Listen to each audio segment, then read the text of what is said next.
Hello everyone, Specter here and welcome to Star Citizen. Today is the 2954 IAE Day 2, which is about the Aegis Dynamics showroom in here. Now you may wonder why not Day 1 about the Crusader Industries or Tumbrel, right? Not because I missed that showroom, the day, but because I found that I kept on introducing some old ships over and over since previous IAEs as well as Invictus, which makes the whole video become longer and not necessary at all, since those ships are not really changed that much over years. So what I'm decided to do or change would be, I only go through some ships with newer features within this year, maybe the old ship with new features as well as the new ships that being introduced within this year. Then I think that would be a little bit better or more efficient for you guys to learn about the new features of those newer ships. So let's try it out first. I'm not so sure whether you guys like it or not. At least what I can tell is the whole video would be much shorter instead of like walking around for an hour to talk about most of the ships that you guys already know. Alright, so before further ado, let's get to it first. Okay, right now you can see there's a Retaliator, which is a torpedo bomber. Originally, you got 6 size 9 torpedoes with 0 cargo capacity, but CIG introducing something new about the ship, which is the cargo pods.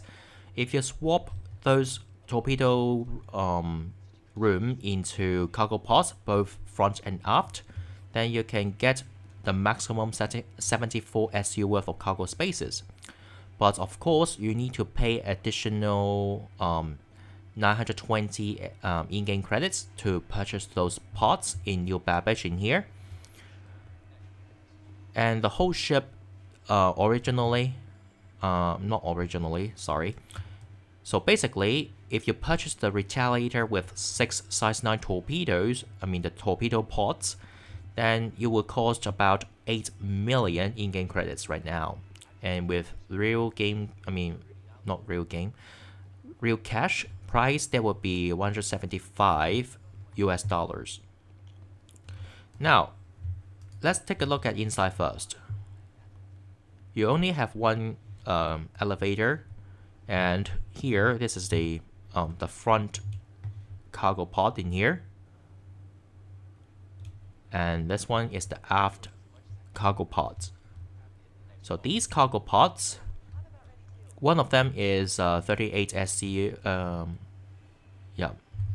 and the other one would be 36 SCU. You can put some small vehicles inside, like the golf car, as well as the STV, I believe, the Grey Cat STV. But you can't fit the mining rock in here because, well, the ceiling is not tall enough.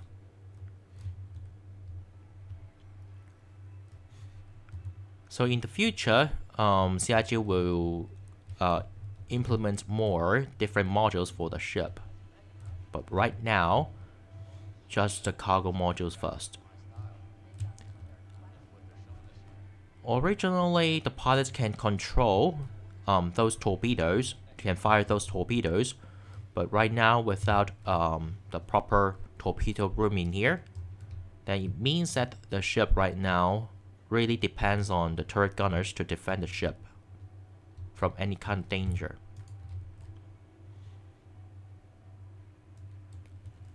Alright, so let's move on to the other ship.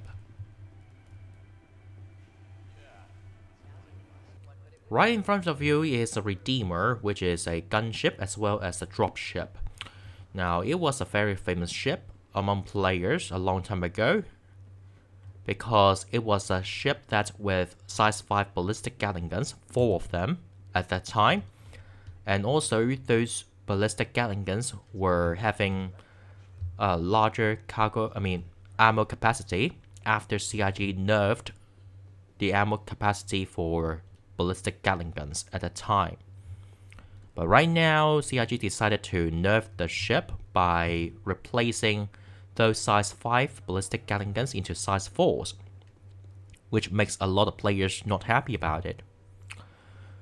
So in the game, you can purchase the ship with 17 million in-game credits, and if you purchase the ship with real cash, then you can purchase it with $300, I believe. These thrusters, they are unique, but well, if one of them got damaged and destroyed it, then you can expect the ship will turn into a spin and you can't exit from it. This ramp is the only way for you to access the ship. And by the way, this was a ship that this was the first ship that's with some food and drinks every time you claim the ship. So that's why players were loved it so much at the time, including myself. So right now you can't really get anything from it because, well, these things were being taken. But no worries, because it's safely inside of my pocket. And upstairs is, you can access upstairs via this ladder only, which makes evacuating the ship become, well, relatively impossible, because many people would just simply struggle to, exit the ship by just simply cramping here, which is not very ideal. And the layout would be the same. The upper turret is here, the engineer room in here, and also the drop seat in here, with the lower turret in here, and the remote turrets in here, pilot seat in here. So the whole layout would be the same.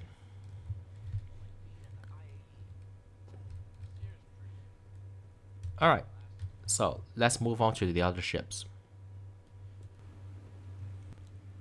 And underneath the showroom, you can see there's a Sabre Peregrine, which is a racing ship based on the chassis for the Sabres. And this ship is not armed and is relatively new as well. So basically, you can only access to the ship via this ladder, which you need to do it like this.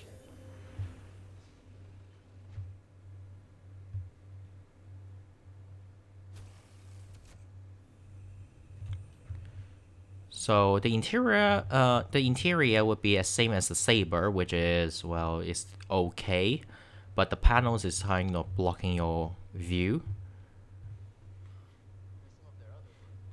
But I won't judge because I never do any kind of racing contracts, so I'm not so sure when the ship is in racing, is it good or not, or acceleration or something like that.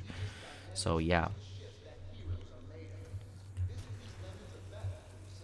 So currently the ship is not purchasable in the game, but with real cash you can purchase the ship with 185 US dollars.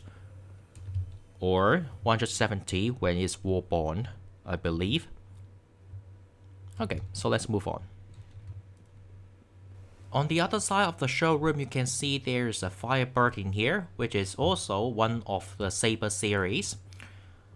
But comparing to the Sabre, this ship usually will be like sharing similarities to the Talon Strike, which is dumping missiles only. Because for the ship, you got multiple size 3 missiles on board, while you only have 2 size 3 hardpoints for guns. So if I don't memorize it wrongly, this Firebird has 24 size 3 missiles underneath the ship, in here, the belly. Now, this is the same way to access to all the Sabre series of ships.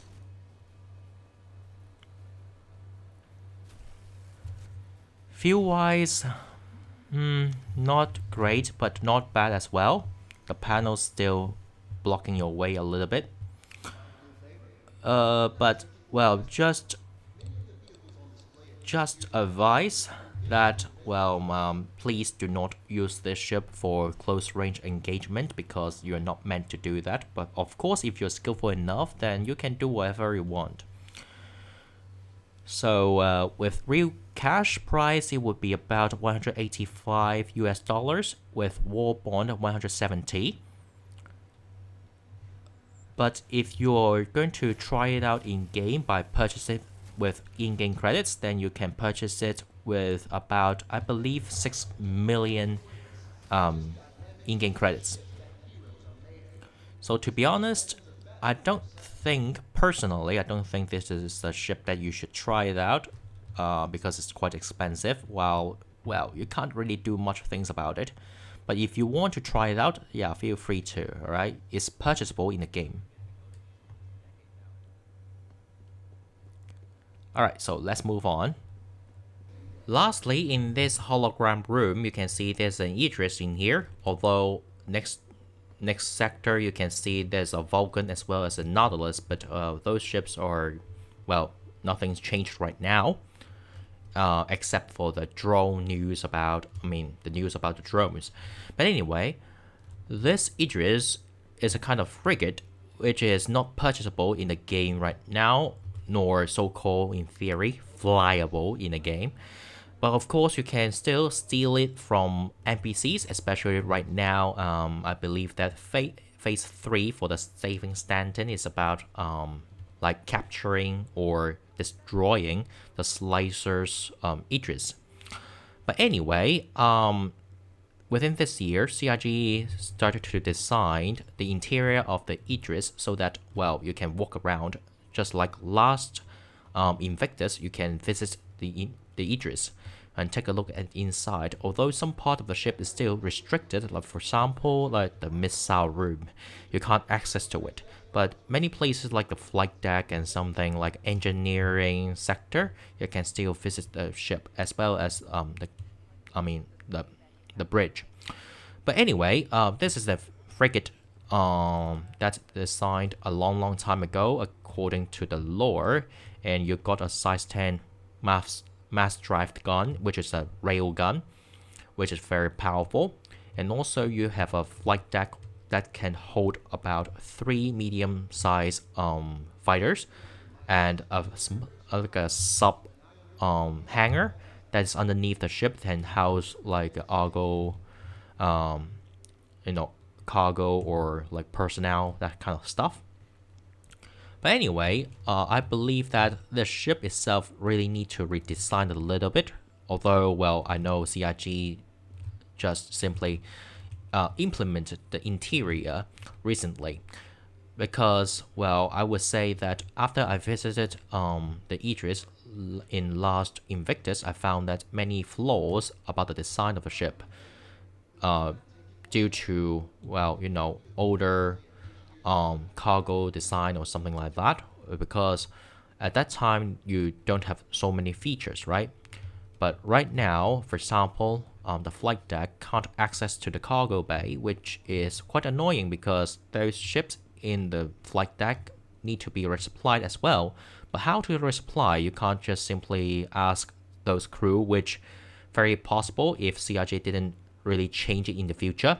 Then you can see some crews will using tractor beams to beam those, torpedoes or missiles or ship's components in the corridor, walking around and going from the cargo bay to the flight deck, which is very annoying and very dangerous as well. So what I think about CIG should do is, well, they should learn the lesson, or maybe they just simply redesigned the layout a little bit, just make it looks like the Polaris, so that you can use some cargo elevator to access the flight deck, from the cargo bay directly. That would be much better and also would be much safer, right? You can't expect your crew member just walk out from their living quarter and all of a sudden you can see someone holding a torpedo walking on a corridor and say like a boiling water, right? So yeah, if someone sneezes, then you will make a boom inside of a ship, which is not very ideal. Yep. So basically, that's it for today's video about the Day 2 Aegis Dynamics showroom for the IAE 2954. I hope you guys enjoy. I know I skipped a lot of ships, which may let you guys a little bit not happy about it.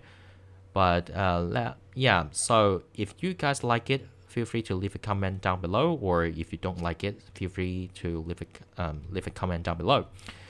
And I shall see you guys next time then. Bye bye.